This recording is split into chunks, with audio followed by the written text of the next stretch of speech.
नमस्कार दोस्तों, आज की हमारी कहानी का नाम है बुद्धिमान राजा।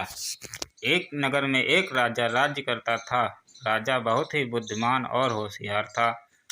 वह किसी भी बात को बिना सोचे समझे नहीं कहता था। किसी को भी सजा देने से पहले उसकी सारी बात सुनता था, तभी उसको सजा देता था। दूसरे देश की राजकुमारी उसकी बुद्धिमानी पर हमेशा शक करती थी और उसकी नए नए तरीके से परीक्षा लेती रहती थी, लेकिन राजा हर परीक्षा में पास होता था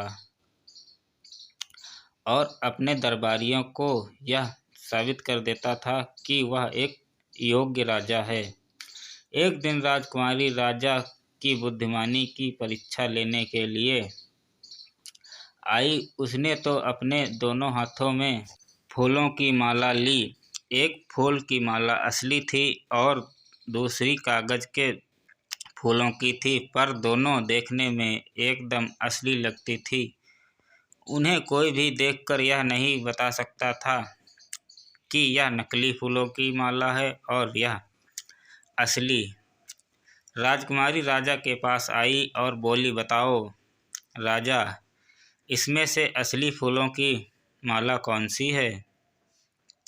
राजा के दरबार में बैठे सारे दरबारी देखकर हैरान थे। उन्हें समझ नहीं आ रहा था कि कौन सी फूलों की माला असली है।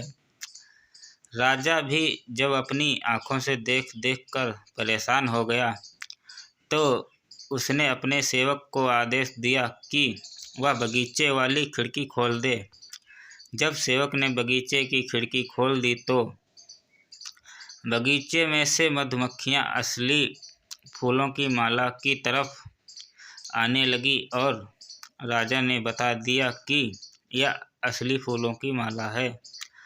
राजकुमारी यह देखकर हैरान हो गई और बोली, सच में राजा, आप बुद्धिमान और होशियार हैं। आपने बता दिया कि मधुमक्खी असली फूल के पास आएगी।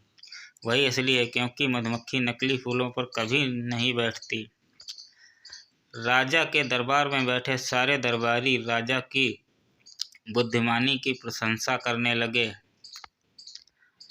और सब कहने लगे, हमें भी राजा की तरह चतुर और बुद्धिमान होना चाहिए, तभी हम संकट से बाहर निकल सकते हैं और अपने राज्य के सेवकों की सुरक्षा कर सकते हैं।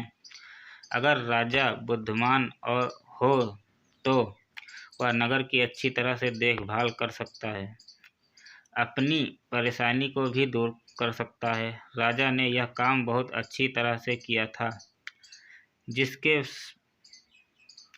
बाद सभी लोग राजा की तारीफ करने लगे।